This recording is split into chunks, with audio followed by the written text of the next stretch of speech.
All right, Bill, you're live. Welcome to the July 14, 2021 regular meeting of the Cicero Town Board.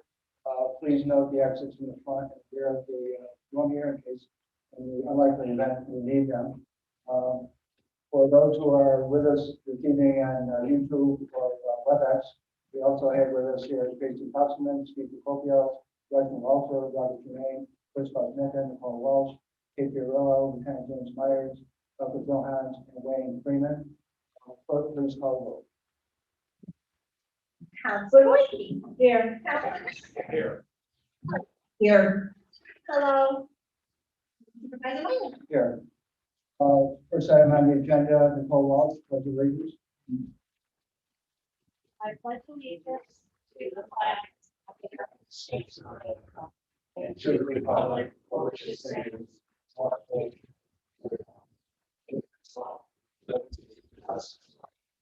Please remain standing for a moment of silence for our troops in harm's way.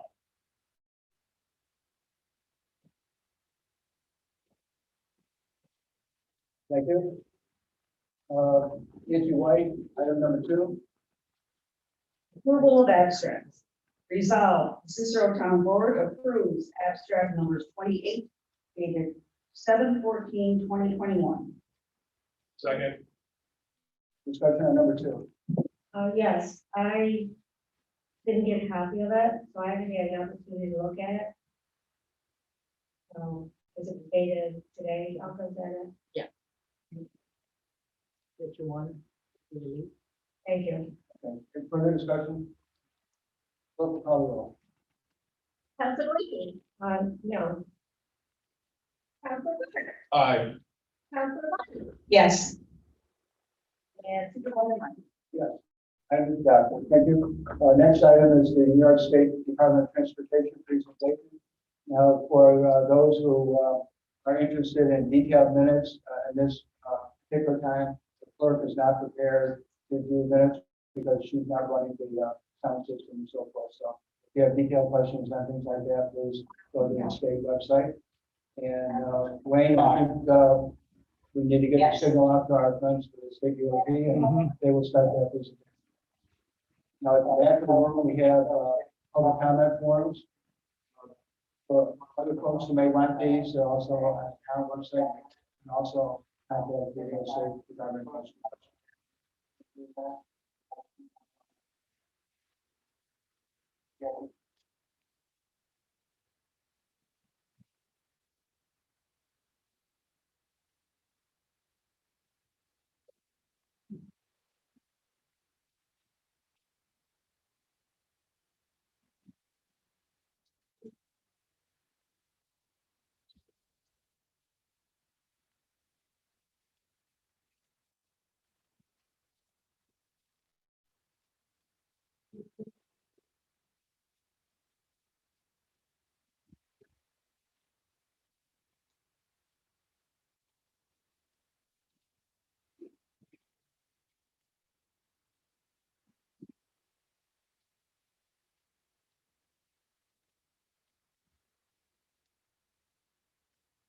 Could you please make note of this now?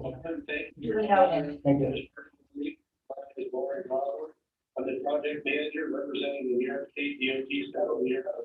To get started, I'd like to thank you in advance for your patience. We would love to have a live meeting in the community and that we in person. We want to return to only meeting in person at this point. The format of the meeting always carries known and technical risk, so we will be doing our best to make sure we stay connected to the entire presentation. In the event the meeting is disconnected, we will make several attempts to rejoin the meeting via the original meeting links and pick up where we left off. I would thank Cicero for hosting this meeting as part of their semi-monthly town board meeting. This presentation is part of a continuing effort on the part of New York State DOT to engage the public in the development of transportation projects. We are here today to discuss the Route 31 project in the town of Cicero. The intent of the meeting is to provide the attendees with a good overview of the project and also to respond to some general questions at the end of the meeting. The agenda on the screen shows the specific topics will be covered during the presentation. The project is a part of the Central New York Capital Program, and funding has been obtained, allowing it to be scheduled for the 2023 construction season. I'd like to introduce the project team who will be taking part in this evening's presentation. Greg Skiba is the project engineer leading the design work, and he will be the primary presenter for the project this evening. We also have some staff from our traffic and safety group that may participate in the conversation with me. Due to a few housekeeping items to go over, we are aware that some of you are joining the meeting either through the town's YouTube channel or via the DOT's WebEx meeting link. For the folks joining via the WebEx link, all participant microphones are muted. Only the presenters will be heard. During the course of this meeting, you may use the chat feature to share your comments and questions. There's a bubble, looks like a bubble in the lower right corner of your screen. Looks like a cartoon caption. Please feel free to type in any questions or comments at any time. They will remain anonymous and will be addressed by the project team once our presentation is concluded, which is about 40 minutes long. If you have difficulty opening the chat feature or using any portion of the meeting software, we have an assistant standing by to assist. The phone number is 315-728-4287. Again, that number is 315-728-4287. For privacy purposes, your name and any comments or questions you enter into the chat are only visible to you, the meeting host, and the department employees' names shown in the participant panel on the top portion of the participant panel. The folks joining the event through the town's YouTube channel, you will not be able to access the WebEx chat feature. Please send your questions and comments to us in writing. All are welcome to contact us by mail or email as shown on the screen, or by submitting the comment form, which is part of the project brochure, which is posted on the town's website. Your comments will be considered and added to the project record. In a moment, I'm going to turn this presentation over to Greg Skiba, who will be providing more detailed review of the project. At the conclusion of the presentation, I will go through and address the questions and comments you have posted in the chat. Again, the chat feature is active and you can submit questions or comments at any time. Next slide, Greg.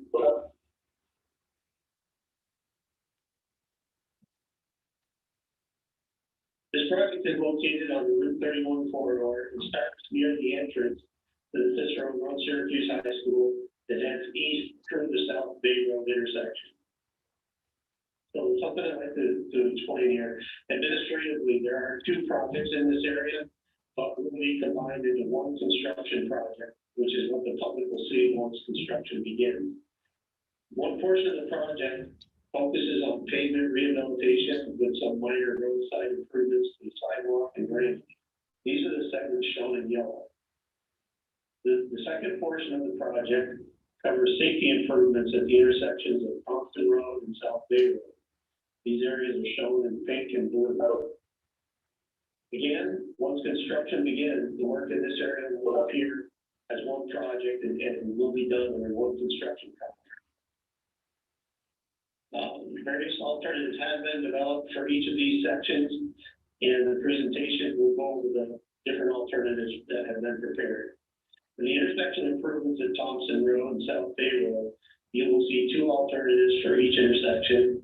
One will be a roundabout, and the other will be a traditional signalized intersection. At this time, the designs shown in this presentation are only conceptual designs and not final. Although the drawings may appear to be very detailed due to the generally developed urban environment in this area, these concepts need to be detailed well enough to be able to identify the primary benefits, impacts, and trade-offs associated with the various alternatives and how well they meet the project objectives. This was done to provide as much pertinent information as possible for your consideration. We look forward to sharing these ideas with you and getting your feedback. Okay. Thank you, Lauren, and welcome everyone. Thank you for joining us for this virtual meeting. I have Rick Skiba, a design squad leader for New York State Department of Transportation in the main office and the lead designer for these projects. I'd like to continue to give a general overview of the projects and their history. Route 31 is currently a two-lane, two-way roadway, generally with 11 to 12-foot lanes and a 6 to 8-foot shoulder. At each of the Route 31 intersections with Thompson Road and South Bay Road, there's been a high number of crashes, major delays, and congestion during peak traffic. Along Route 31, the current pavement is in poor condition, the roadside open and closed drainage system is deteriorating, and there are discontinuous sidewalks throughout the corridor. Therefore, it is our recommendation here at DOT to rehabilitate the existing pavement on Route 31, as well as reconfigure the Thompson Road and South Bay Road intersections. So, as I just described the project needs, we have developed objectives for each of these projects as a result. For the Route 31 rehabilitation, due to the poor pavement condition, as you can see the alligator cracking or pavement fatigue in the photo on the lower left, our first objective is to improve the quality and rideability of Route 31. You can also see in that same photo an example of the inconsistent sidewalk along the Route 31 corridor. Therefore, another objective of this project is to create a continuous sidewalk along this corridor in order to grant pedestrian access from residential properties to the commercial businesses on Route 31. The third main objective is to restore the deteriorating drainage on the roadside. We're hoping to replace the failing stormwater pipes, clean out and regrade open ditches that are full of sediment. Moving on to the Route 31 and Thompson Road intersection and that improvement project. The first objective for this intersection is to reduce the current traffic congestion and delays. The existing level of service of this intersection is very poor. For those of you who do not know what level of service is, it is a qualitative measure using letter designations from letter A to letter F, A being the best and F being the worst, which describes operational conditions within a traffic stream based on service measures such as speed and travel time, freedom to maneuver, traffic interruptions, comfort, and convenience. So, as you can imagine, a poor level of service will contribute to major delays, especially during peak traffic volumes. Left turning vehicles also queue up on Route 31 at this intersection, causing illegal and dangerous movement of through vehicles passing on the shoulder. These dangerous movements contribute to a high number and high severity of crashes, bringing us to our second main objective, which is to lower the rate and severity of crashes. Crash studies have shown that rear end left turn crashes at this intersection are higher than the statewide average at similar intersections. The final major objective for this project is to improve on and provide pedestrian access. There are inconsistent crosswalks and sidewalks at and near this intersection. The goal is to connect and improve features for pedestrians, which include students from the nearby high school, in order to safely travel to and from residential and commercial properties. The Route 31 and South Bay Road intersection has very similar project needs and objectives. First, we would like to reduce the traffic congestion and delays. Multiple approaches to this intersection are currently experiencing few vehicles due to the left turning movement. We are also hoping to lower the rate and severity of crashes, as rear end and left turn crashes occur at a higher than statewide average compared to similar intersections. Lastly, pedestrian access from nearby residential properties is currently limited at this intersection, with discontinuous sidewalks to the gas station in the southeast quadrant.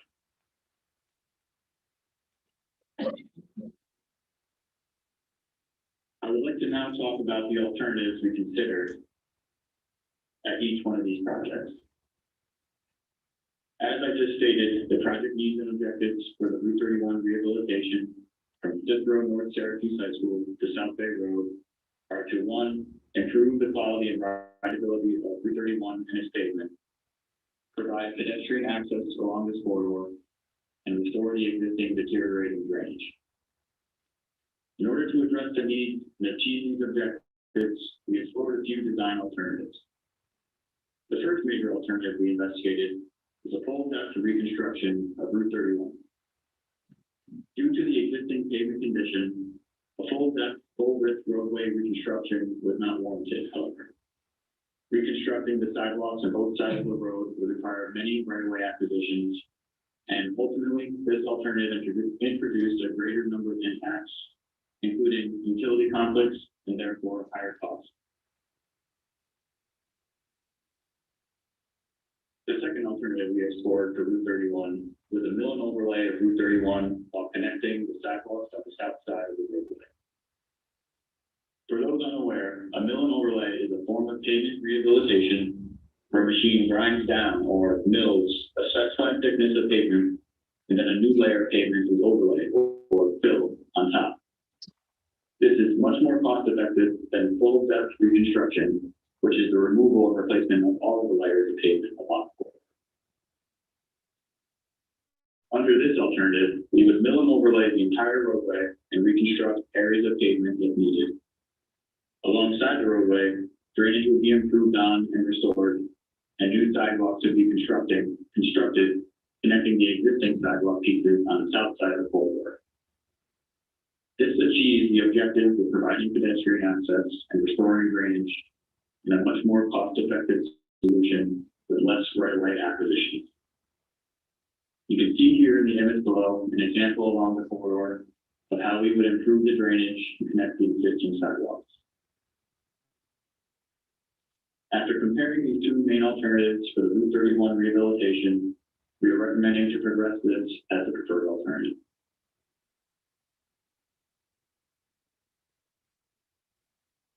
Moving on to the Route 31 and Thompson Road intersection.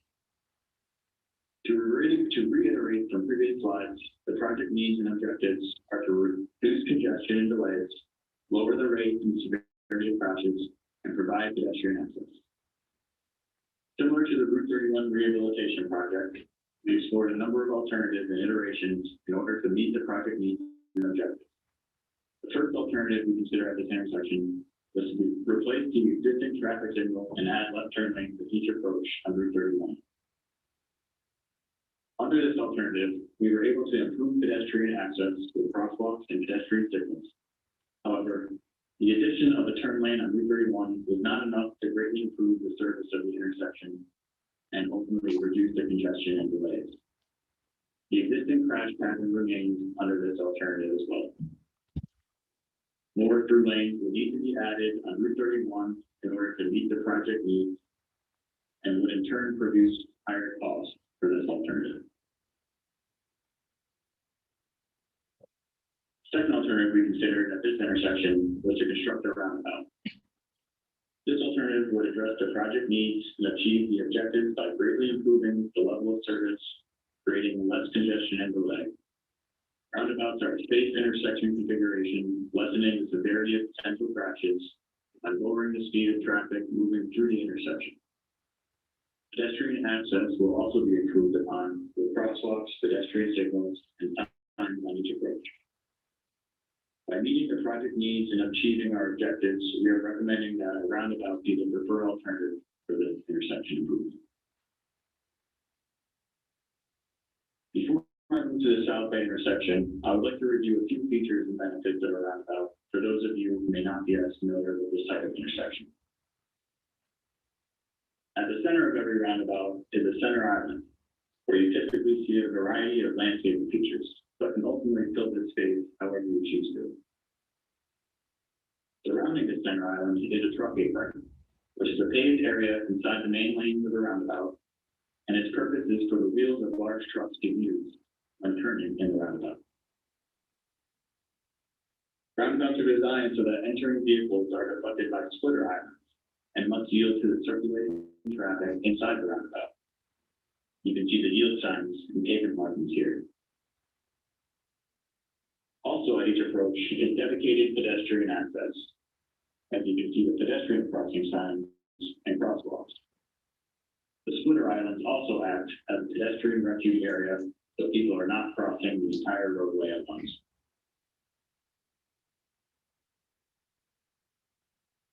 One of the major benefits of a roundabout is the improvement of safety. Introducing pedestrian push buttons and signals in conjunction with refuge islands provide shorter and safer movement for pedestrians across the way. The geometry of roundabouts and their entry and exit curves also lower the speed of vehicles, which ultimately reduces the severity of potential crashes. Roundabouts also introduce the benefits of additional landscaping and being environmentally friendly. The splitter and center islands provide the opportunity to construct more green space at an intersection where a traffic signal would be completely asphalt. The service benefit of reducing delays also lowers car noise pollution and requires less fuel consumption. Ultimately, the absence of a traffic signal also reduces the usage of electricity and maintenance costs over time. The major benefit of a roundabout has to do with the improved service of the intersection. There is a continuous flow of traffic through a roundabout. Traffic is only required to yield, not to stop, which allows the roundabout to handle more vehicles compared to your conventional traffic signal intersection.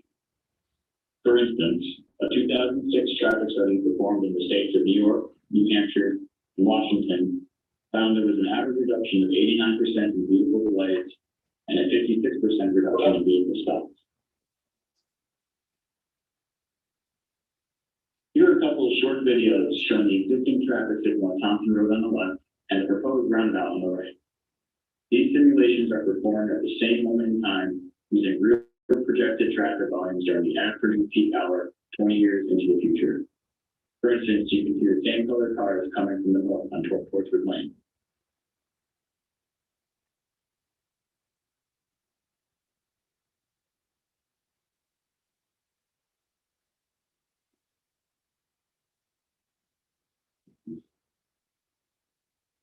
Moving on to the Route 31 and South Bay Road intersection.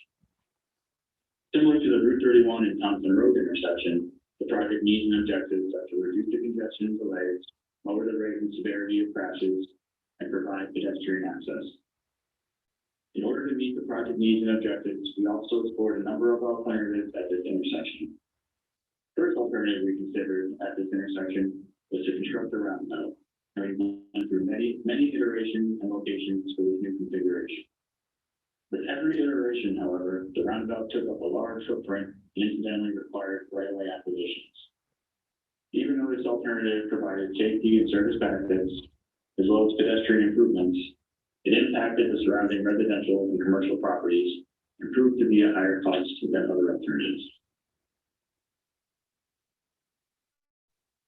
The second main alternative we considered at this intersection was to replace the existing traffic signal and add a dedicated left turn lane at all approaches.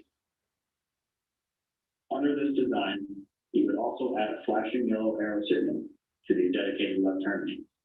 The left turning vehicles would be able to turn at any time the arrow is flashing while yielding to oncoming traffic. Pedestrian access will also be improved on by adding crosswalks and protected pedestrian signals. We are widening the roadways, but will be keeping the existing scrutiny intersection. Therefore, there are minimal right-of-way impacts to the surrounding properties. By meeting the project needs and achieving our objectives, we are recommending that the signal replacement with left turn lane additions be the preferred alternative for this intersection improvement. Here is a short video showing what the signal replacement and additional left lanes would roughly look like at the Route 31 and South Bay Road intersection, and the vehicular movements moving through this new configuration. This video also uses real projected traffic volumes during the afternoon peak hour 20 years into the future.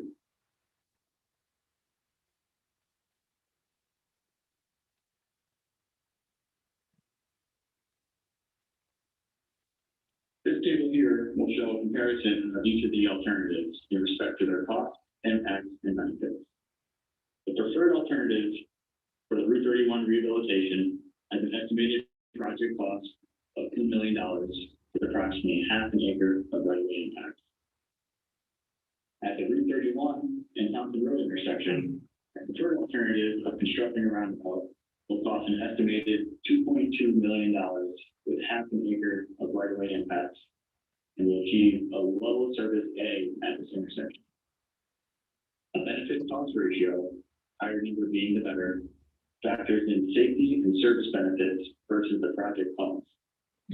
The Thompson roundabout benefit cost ratio is calculated to be 4.40, whereas the signal replacement with left turn lane additions alternative at this intersection is estimated to be slightly less of a cost and right-of-way impacts, but have a much lower level of service and lower benefit cost ratio. For the Route 31 and South Bay Road intersection, our preferred alternative of replacing the signal and adding dedicated left turn lanes at each approach will cost an estimated $1.9 million, with approximately half an acre of right-of-way impact. This will achieve a decent level of service B and a benefit cost ratio of 1.9. Whereas the roundabout alternative at this intersection will be a slightly greater cost and produce additional right-of-way impacts. However, the level of service and benefit cost ratio are more favorable. I would also like to point out that for each of these design alternatives, there will be no potential wetland or cultural resource impacts.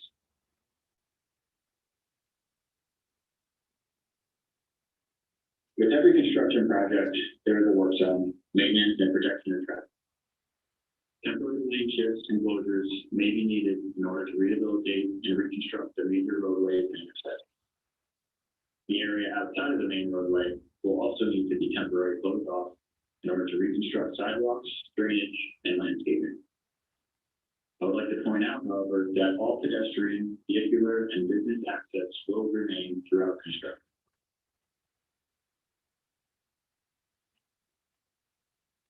In summary, the estimated total cost for this combined project is approximately $6.2 million. The current schedule for the project is to achieve design approval in fall of 2021 and all of right-of-way acquisitions by summer of 2022. The project's construction is currently set to begin in spring of 2023 and be completed by fall of 2023.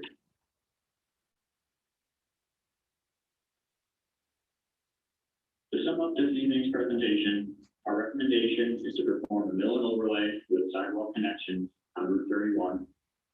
At the Route 31 and Thompson Road intersection, we are recommending to construct a roundabout. And at the Route 31 and South Bay Road intersection, we are recommending to replace the existing traffic signal and widen the intersection with the addition of left turn lane.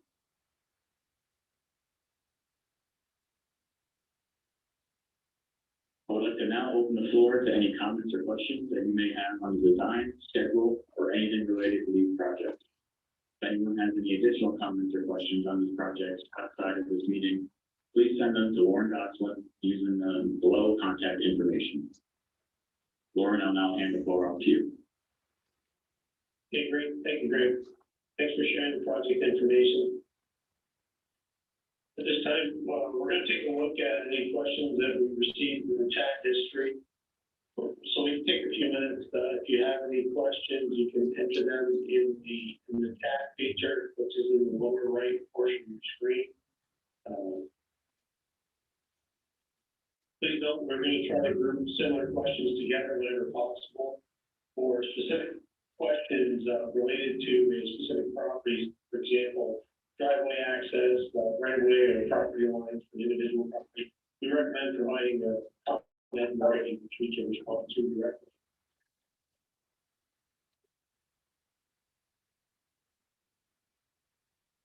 Okay, we do have one question. How will this affect Portland Lane and the traffic issue? So I'm going to turn that over to Greg.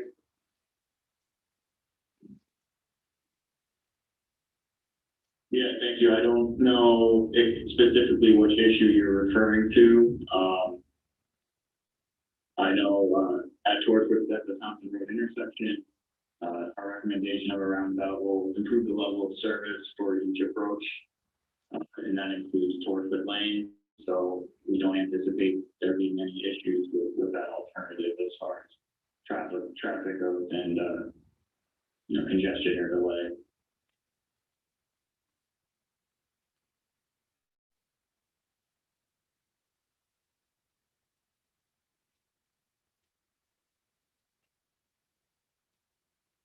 Okay, there are a couple more comments coming in.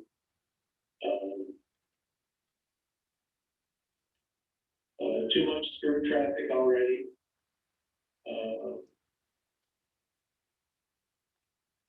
There's a question about snow removal from the sidewalk. It says roundabouts don't provide traffic stopping signals for pedestrians.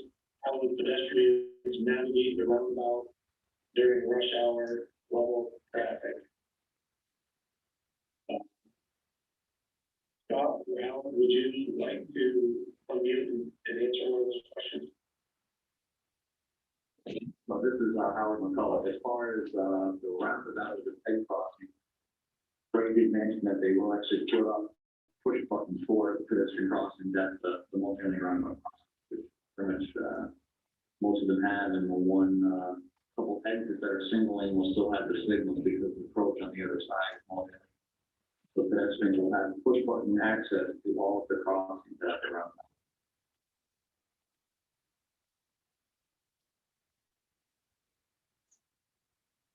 Okay, let's see. The snow removal question, it says, will we be required to remove snow from the sidewalk? And the snow removal for sidewalk would be the responsibility of the town.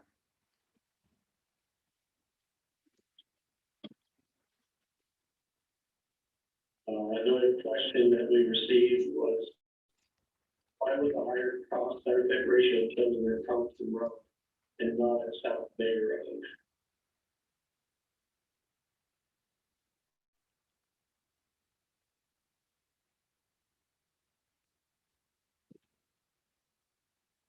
So, as far as the arrangement of the corporate South Bay Road, there were two proposed alternatives to signalize their section as well as the roundabout. And for the layout of the roundabout, it would have taken up a larger footprint and without a significant increase in service due to the additional higher cost, as well as the larger impacts of more right away. We're recommending that we go with a signalized intersection, retain the traditional signalized intersection behind what everything. Scott or Howard, if you would, and you to respond to that as well. Right, so pretty much even though the benefit cost ratio is a little bit higher with the roundabout, now we're putting a cost of right away, but it's a financial cost more like a social cost. Now, we definitely have a lot more of an impact with the roundabout there than the signal. The signal works close to what the roundabout would be during the peak hour. And safety is still a little bit better with the roundabout overall from a severity, but still not as significant. So I believe the benefit cost ratio is like within a half a point for that location as compared to the other location where the benefit cost was, I think, a whole point higher with the roundabout. Because really we kind of laid the cost of the right-of-way impact higher than we just normally did during the actual benefit cost comparison. Okay. Howard, there's another question for you here. Does all traffic stop when a pedestrian signal is activated?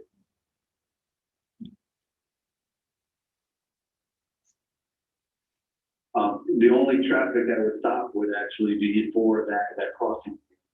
The push button would not shut the whole intersection down. And depending on how we want to control the PED signals, they could actually cross or hit to cross just one leg, and then you get to the split around, you could hit the button again, or we can have that button shut, say, like both sides of 31 down. So you cross the approach and the exit, or the exit and the approach, one crossing, or we could have a split between two crossings. You hit the button, you would stop, say, if you're going north, you want to cross 31, you would actually shut down 31, traffic coming at you. You get to the splitter island, so now traffic running from the roundabout to your right would still be on, free flow. You'd hit the button again within the splitter island, that would shut down that exit, stop all the cars leaving the roundabout, and then you can cross again. So we either have it where the push button stops both roads, or just one direction at a time. So it didn't shut the whole intersection down. Okay. Greg, if you want to navigate back to some of these slides that can be used as a conversation piece.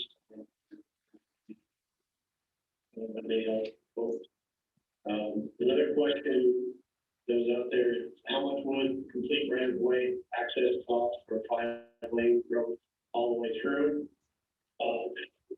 We didn't evaluate this project for that is outside the scope of the project. So we don't have,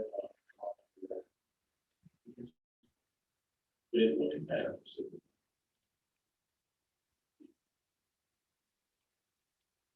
And then another question was, when was this study conducted? These are fairly recent traffic volumes. So we're using data from recent traffic here. I don't know the exact date on the recent. Is there a question? Hey, Lauren, this is Scott. Yeah. Can you hear me okay? If the traffic data is real recent, we just updated crash. Yeah, so to get these projects started, we actually had to look at the crash history at both locations, and we identified a pattern, as Brett explained in the presentation. The one at 31 Thompson is attributed to the left turn, and cars passing on the shoulder. And the operations of it is there's a lot of delays because of the lack of left turn lane there and the inability to find gas in the opposing traffic during the peak hours. So we did a study, I would say, maybe 8 years ago, but then as a result of this project, we updated all the costs and it's, stayed consistent or gotten actually worse. And then also as part of the study, we looked at the operations at both intersections. And I think the big difference between the two intersections, why the roundabout is the better alternative than 31 Thompson, is because of the higher volumes that you have going on. The two through lanes that are going through the roundabout, in addition to the roundabout providing better output as far as traffic flow compared to a signal, provides a better level of service and less delay at the 31 Thompson. It does the same at 31 at South Bay, but the volumes are not as big than 31 Thompson, and the level of service, when you compare the operations, a roundabout is still an A at 31 at South Bay, but when you do the signalized alternative, it's just a B, it's just a slight degradation. So, when you compare that with the cost and the regulated heads, that's really the main difference between the two intersections and why the roundabout is the preferred one at 31 at Thompson, and then the signalized one is at 31 at South Bay. Hopefully your explanation was sufficient for these other questions that was similar. The comment came in that as far as the South Bay Road is affected, there's much more room available and there's more lot.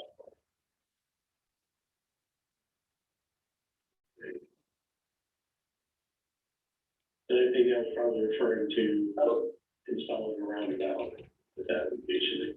It didn't specifically say, but they.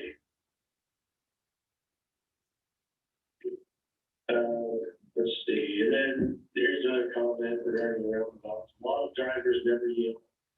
Is this going to be handled at roundabout? All right, this is Howard. Yeah, a lot of people have that assumption, and yes, these drivers not yielded a roundabout, but overall, nationwide, very, very good yielding behavior. Have a couple of roundabouts near this intersection. The most similar one that people have experienced is 31 and 13. at South Bay, that southeast corner of Oneida Lake. That is a complete single lane roundabout. It's working quite well there. The only real difference between that location and the one we're looking for Thompson Road is that, the north and south side of Thompson Road, we just have a second through lane to give that extra capacity, which gives us a good, delay of service. But we will actually have people yielding, and we have now 106 roundabouts around the state, all pretty much working as we had expected. Okay. There's another question here. What happens in the case of an emergency during a major snow event? Our operations folks do their own duty during snow events, so they're paving the roads. I'm sorry, plowing the roads, if they're going during their normal beat.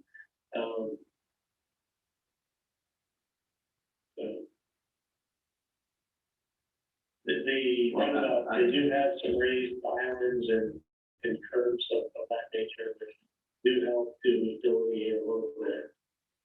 I don't know how we're doing anything else. Right, on your state's website, I do apologize about not having checked in a while, but at least I've actually a plowing roundabout video. We actually interviewed the plow operator from roundabout Greenwich, New York, half hour north of Albany.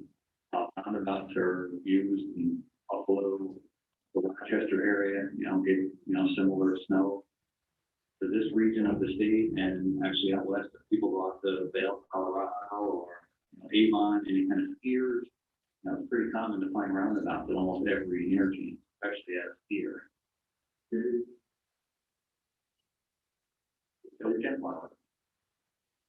Okay, there is another question that came in. Once the project is complete, is there a financial cushion or wiggle room for revision if it's found that either of the intersections is not performing as intended? Normally we don't do that, but I'm not sure if anyone else on the call would like to speak to that, but we do continue to evaluate our intersections from a safety perspective. It would take a little bit of time.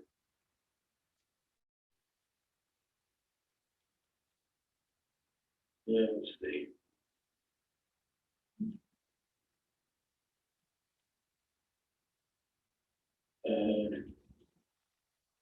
There's another question. How will parents controlling the baby navigate diagonally through the entire roundabout?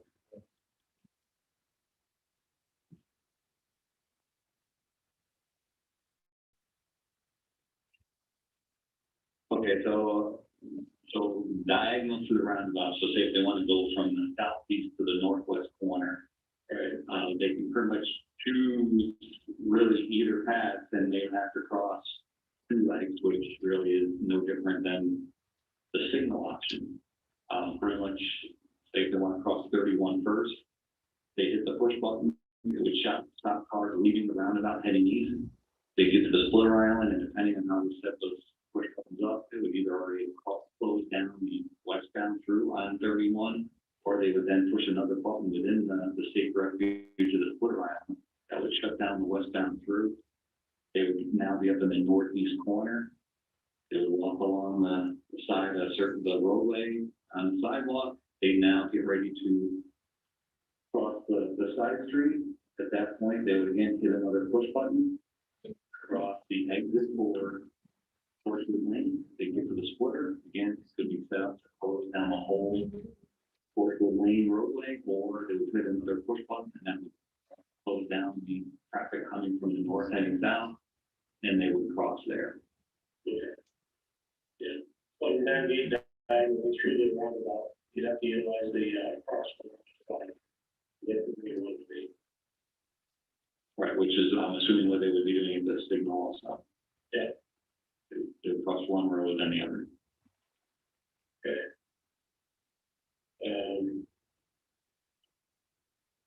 Then there was another comment that someone thought that the attendee was alluding that the traffic data may be reflective of pandemic traffic versus pre-pandemic. Which I don't think that's the case.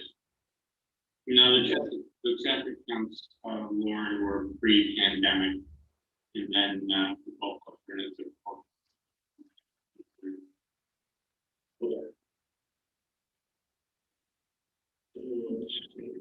We're getting some good comments that come in, so I appreciate everyone, grading it with the comments.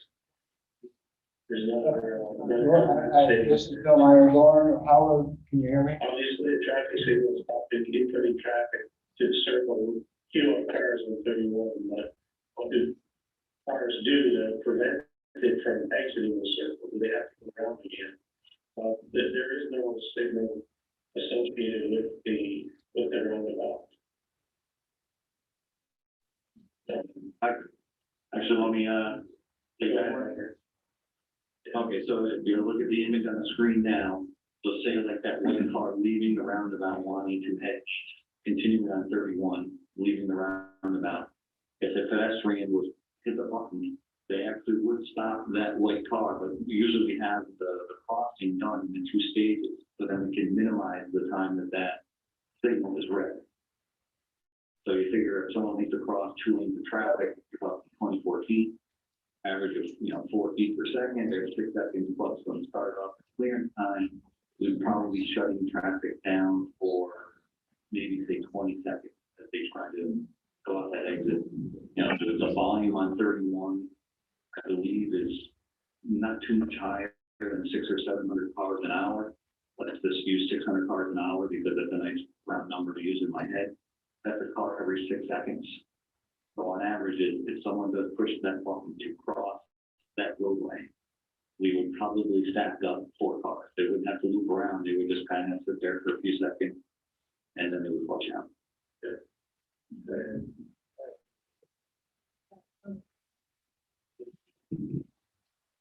Wayne, can you get to that? I just did, Bill. Because they're controlling it.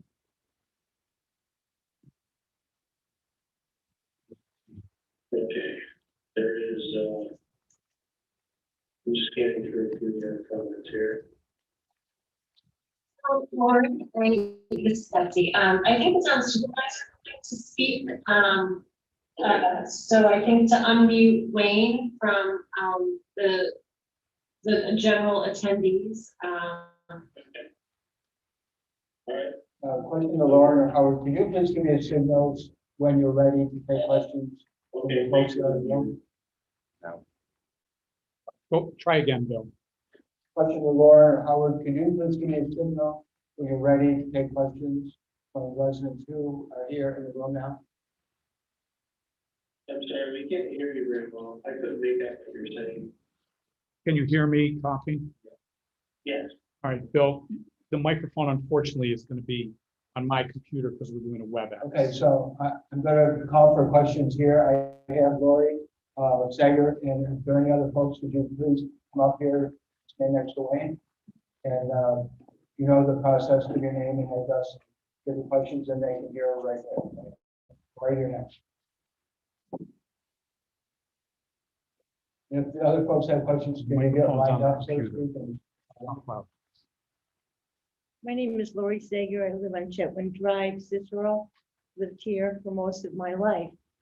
I've very much experienced the roundabouts in many parts of this country. And some of them work well and many of them do not. And you're talking about having a pedestrian wanting to cross Route 31 to get from one end to the other, which would stop the traffic. All I see are people rear-ending each other. And the roundabout that's over near Route 31 and 298, I've heard that in the morning, it's almost impossible to get through there in a timely manner. I can't see how this project is going to work. I do see that the turn lanes, left turn lanes, would be most adequate. And according to the picture that I see here, you're going to be infringing on Walgreens parking lot and Torchwood shopping center and possibly Rite Aid or whatever that land is. And it looks like it's going to be a huge impact on those properties. I really cannot foresee this being an alternative that would be beneficial to the residents of Cicero, and especially for the pedestrians.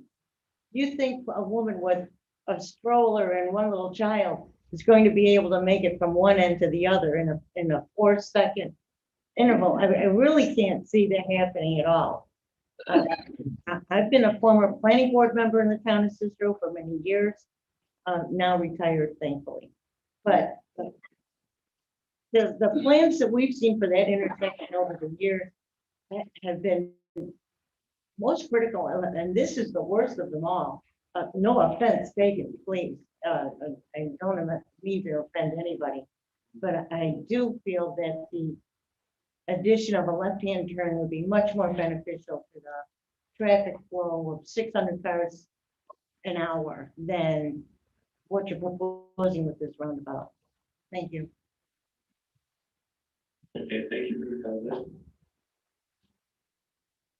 Microphones on the computer for them. For everything else. Good evening. I supplied my comments in writing to the clerk here at this meeting and would also like to make comments that I've prepared. Facing computer, sure.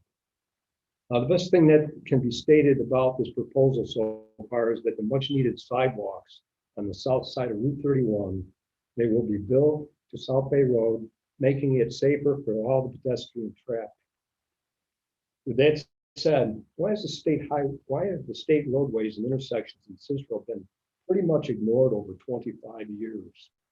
I asked that question in a letter to Senator Al Sturpey in 2007. And the DOT regional director responded that studies have been completed to possibly alleviate traffic issues. Well, here we are 14 years later, and we're ready to drop a roundabout in at a major intersection that probably will be more problems than it's worth. We also have a Route 31 transportation study that was completed in 2010, offering solutions to our traffic needs, but there was no money available to make the necessary improvements, and we're 10 years into the future now. Anyone who's had to navigate the one at Route 31 and 298 understands their shortcomings when they are undersized and poorly designed.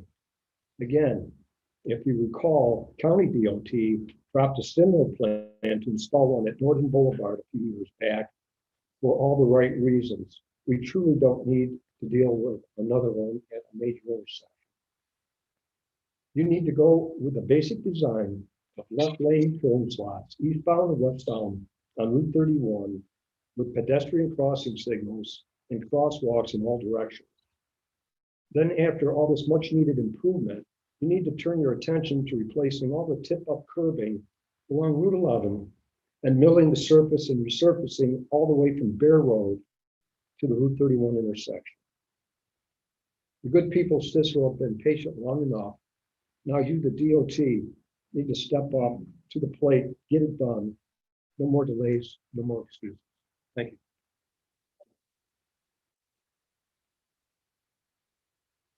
Good evening. My name is Dennis Smith, 8485 Switch Lane. My question is, are you going to educate the public with pamphlets or flyers on how roundabout works? I mean, a lot of people don't even know what a stop sign is, no less a yield sign on the on a roundabout. So that's my question.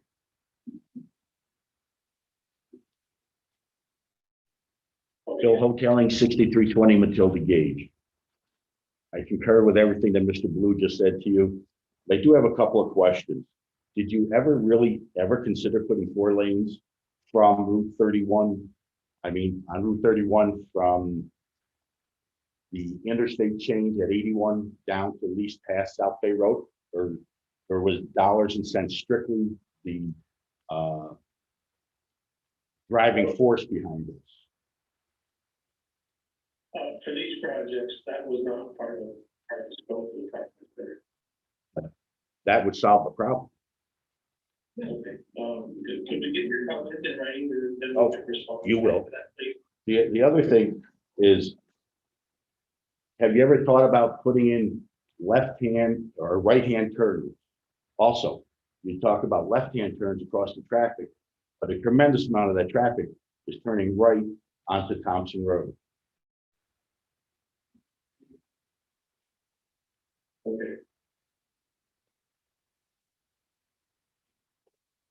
Scott, do you have any, comments to that? I don't even know, I'm looking at it, you can't see anybody. I think because of right of way, Lauren, we did not consider a dedicated right turn lane to create a 4-lane section. Now, when you say right of way, what do you mean by right of way? For land acquisition property, Okay, to develop that. So then obviously that is impact on the cost. So we did look, and I did the various alternatives when I looked at the operations to try to improve, the left turn lane when it wasn't operating, forecasting lines out 20 years. And you really do need to add lanes out there. And when you do that, and the main one was the through volumes up 31 are so high. It just gets, I think we have to extend it back 800 feet or so on both approaches. And so then it just, the project is kind of sprawled and it gets a little bit out of the scope because of the specific crash issues with the intersection. So, with everything. So we looked at it at operations and through the traffic simulation, but I don't think we progressed any design plan. What is it doing? all right, thank you. I appreciate you showing up here. Lauren, this is Howard. I'd like to point out, a lot of people are mentioning the 298 kind of roundabout intersection. Hopefully people have experienced the 31 and 13, because that is a true roundabout, where the 31 and 298 truly is not a real roundabout. We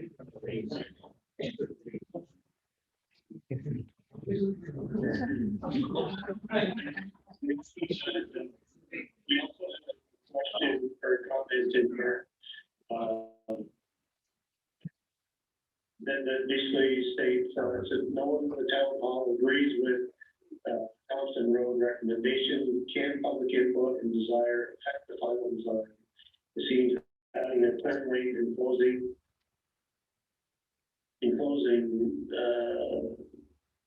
the shoulder obviates the rear crash concern.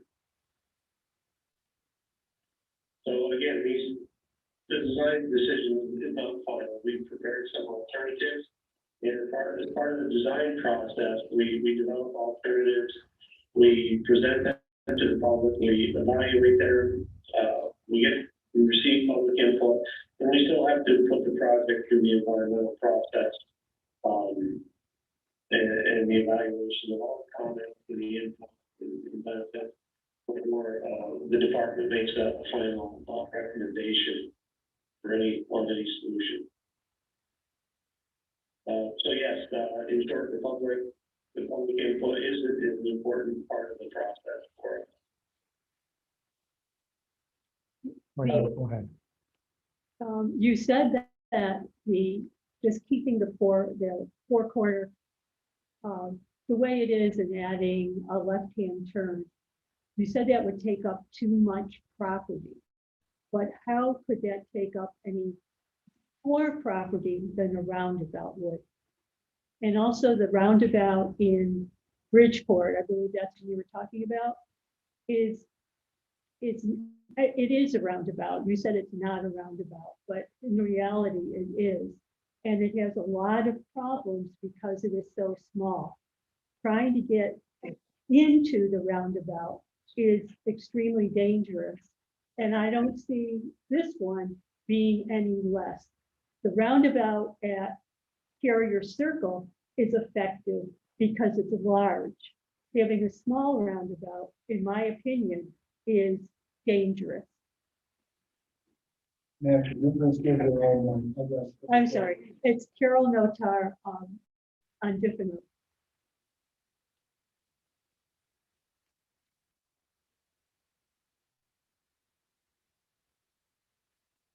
Okay. Are there any more comments from the folks at the town board meeting? If you do, please come up here to the microphone. I'm sorry, I could make that answer. I think we're all set here. Okay, all right, great, thank you.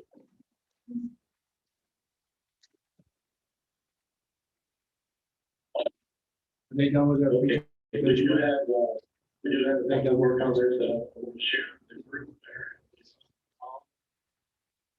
People that are written in. When there was a left turn arrow at all sections of Thompson Road, right, during the last construction job, traffic flowed smoothly, each side took a turn to proceed. And so put that back in to save money and headache. That's the comment that someone had written in. Another comment that we received in the chat feature is a lot of drivers cross over from one lane to another while in the roundabout without signaling. I believe this would cause more accidents. Howard, or Scott, do you have any comment on that concern or? Howard, so the concern is drivers changing lanes, say if they're on 31 and say in the image, you're heading east, you come in on one lane and it flares to two lanes for about 150 feet before the roundabout. Both lanes would go through. We actually designed it so each lane is lined up roughly to the receiving lane, and then both lanes leave the roundabout.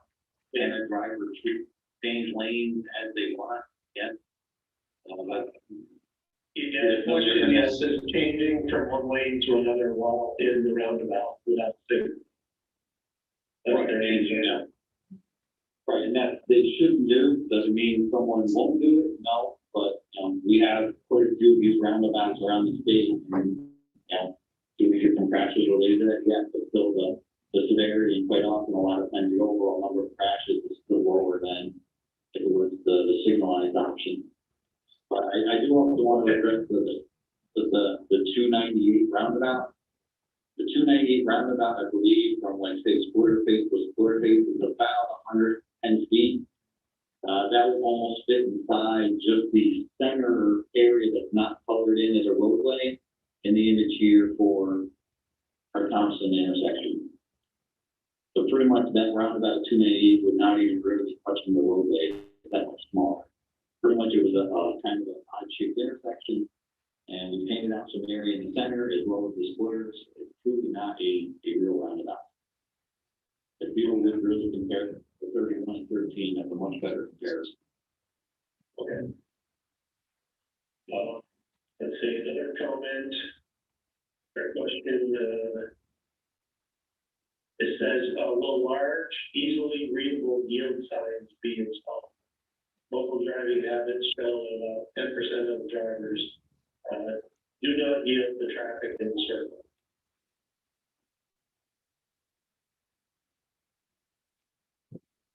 There actually would be yield signs. Oh, there we go, perfect image, place right.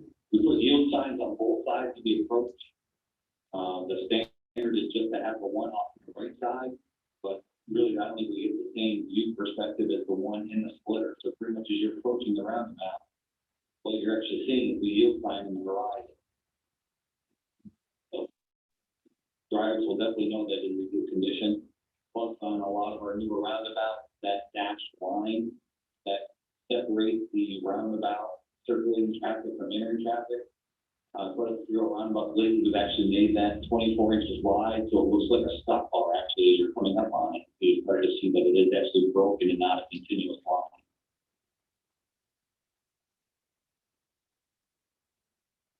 Okay. So I'm taking some notes here for a second. Let's see. We did receive, a couple more comments here. Did I agree that Bridgeport roundabout is very small and does not feel comfortable and safe?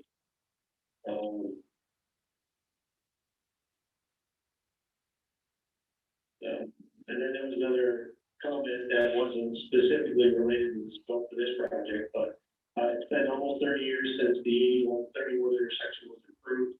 Population has increased Chevy and with Amazon, et cetera, more lanes are needed now and will be even more needed in 20 years. 5 lanes through to William Park is needed. Another person commented that they agree with that comment about the left turn area at Thompson. But it is a left turn lane and crosswalks on all sides. Of they easiest for business and residents to understand and navigate.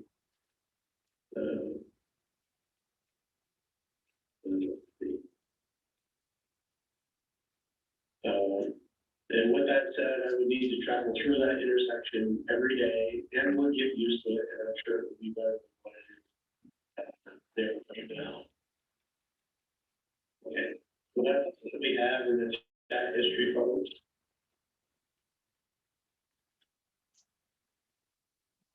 So I want to thank everyone for attending the meeting tonight. And this concludes this presentation. Thank you. Have a good evening. And thank you to the town assistant.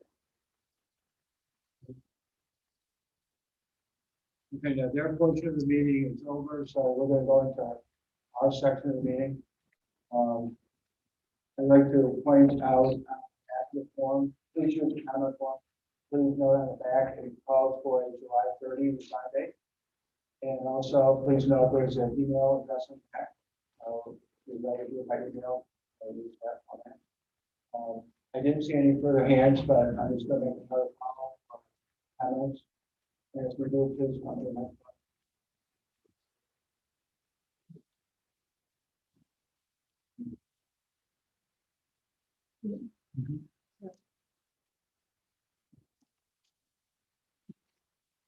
Carol Notar from Denton Road. I was curious, seeing this is going to affect all the residents of Cicero, what's the possibility of us being able to vote on this? Whether the resident, which one the residents want? We're not voting on it. I think you heard the gentleman say that it's still in the formative stage. And so we can be voting on the proposed or the final. Right now, we wouldn't vote on it. It's not our project. Do the residents have any right to pick other than writing some? Is that the only input that You can contact the state assembly and senator because it's a state road. It's not our road. Like your road is a town road. Any talk to this at all? We do just like you do, and just have to understand that the council people here, this is the first time they've seen this. They're seeing it for the first time, just like you are. Okay, are there any other residents who want to speak on this? Tom Blue, 6121 Palm Summit. You know, Ronald Reagan had it right. Usually what government does, trying to resolve a problem, is create 2 new ones. And that's what we're doing here, really. When Jim Cora was supervisor, the bridge was replaced on South Bay Road down near the roads. That road was shut off. Guess where all that traffic that was supposed to go that way to Northern Boulevard, they all had to come down to 31. And about 3 days into that project, traffic backed past South Bay. The state came in and put a dedicated left turn signal to the left of it, even though it was illegal because they didn't actually widen the pavement. And they had people driving on the shoulder, which we're not supposed to do. But that thing functioned well. Now, if you remember the diagram they showed us, I didn't believe it, but they're actually showing us 2 lanes in this circle. Now, if they can afford to put 2 lanes into the circle, they can afford to have a dedicated left lane turn in both directions and put crosswalks there so some woman doesn't have to worry about a 20-second flashing hand telling her not to go through and get run over, because it's going to be a disaster doing it. I know I've spoken to several of you. The roundabout, it's not a real roundabout, I just found that out tonight, but they put one in anyway at 298. If we get something similar to that, with the 2 lanes in it, it's going to be just as hard to navigate as that one. The tractor trailers actually are into the center section of that. And there's not much more room at this intersection. They're going to be greatly impacting, pretty much destroy the business of that wine store and dry cleaners, whatever's open there. That pretty much wiped them out. So a lot of good things proposed. I hope they put that sidewalk back far enough, because when that white pine comes in, we're gonna be putting another traffic lane in there all the way up Lee's Thompson. I hope that our side is enough, because we haven't been for 25. Thank you. Board comments? Jody? Start, we'll go right down. okay. Yes. First of all, I am pushing for, and have been since we were notified of this project, to have the public have an opportunity to view personally, or everyone to go and see it, as opposed to try to watch it on your phones or TV or whatever it is that you got to see it on, because it's not, they're not going to make. So that's something I'm looking for. Also, I heard nothing about reaching out to the fire departments, our 5 fire departments, the school buses. That is a tons of roads of major intersections for school buses. They're large vehicles. I can't imagine having a push button to stop traffic when we are trying to improve traffic flow for someone to cross, and they're going to push a button and stop this traffic. That just doesn't make any sense at all to me.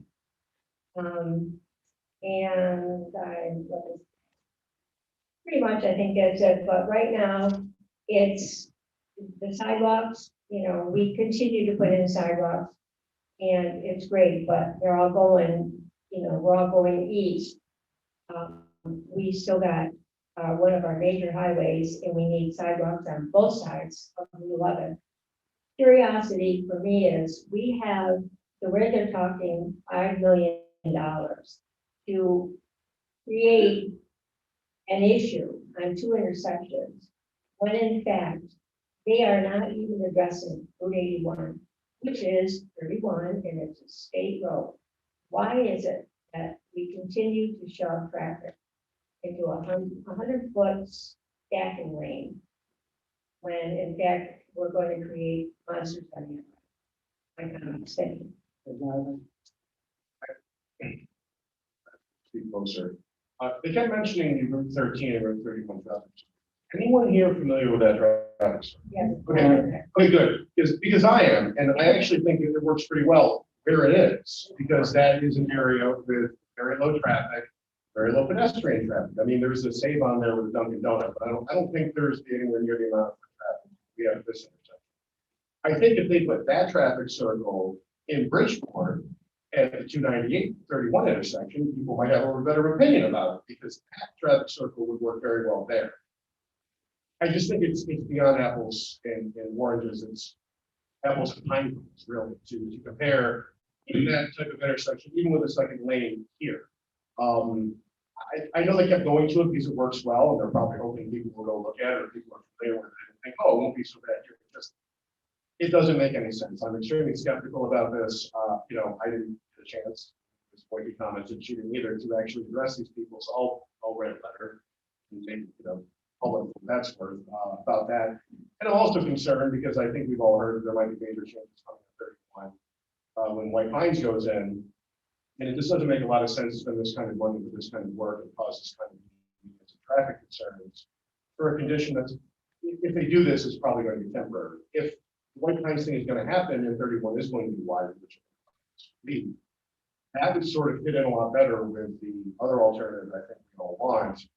Putting in a left turn signal, I would just kind of be kind of a drop in, if you widen it and just have it really work there. It doesn't make sense to me at all. We don't get to vote on it. I mean, once we're the final, it's something we're not happy with. We can talk about doing a resolution opposing it, but I mean, they'll look at it and then, crumple up and put it in the trash. But yeah, this doesn't make any sense to me.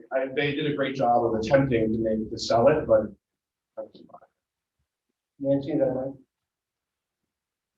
First, I'm very glad that we're finally getting something done up on one of our roads, that they're looking at this and being serious about it.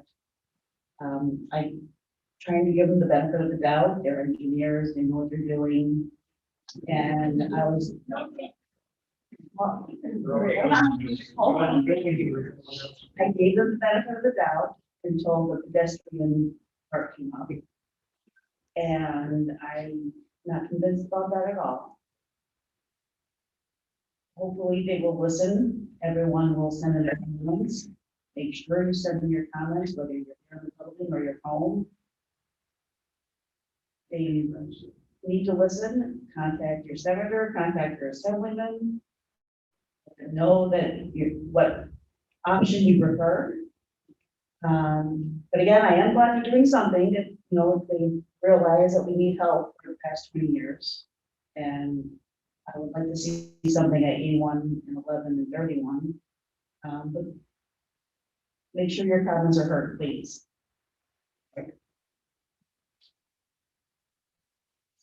Repeating else said. I have to echo what Nancy said at the beginning. This board, I have to give everyone credit in this board. Something's finally getting done. Like it's been years and years and years. Did a great job in hearing us. But that being said, there's been a couple people who are like, oh, I don't think things can be done instead of comments. I always disagree with that. Whether it's our road or a state road, one thing that the town of Cicero, the residents have done historically here, be proud of it, is bringing out the, I always call it the torches and the pitchforks. We do a great job of that, letting people know how we feel. I do believe that if you do not want that roundabout, we as a community can make sure that roundabout doesn't get done. And what we as a community believe it can get done, will get done. So I'm more than happy to work with, everybody on the board here, present in this room, who is listening to the meeting. If we don't want this roundabout to go in, I believe we can stop it. If we make a big enough effort for our voices to be heard, they will be heard. Remember, you're dealing with elected officials, right? So you can absolutely push who you want. That's the beauty of America. So whether it's our road, right, state road or our road, we can get it, right? Okay, we're done with that portion of the meeting. We'll move on to the next part. Number 4, any other items the board would like to discussion? Hearing none, open up to the floor. Do you have any other items from the public? Right. Seeing none, I'd like to remind everyone that our next meeting is July 28th here at 6:30. We have a couple of public hearings, so please be ready for those, and we'll see you on the 28th. I'll move to adjourn. I'll call a vote. Move to adjourn. Second. All in favor? Aye. Yes. Adjourn.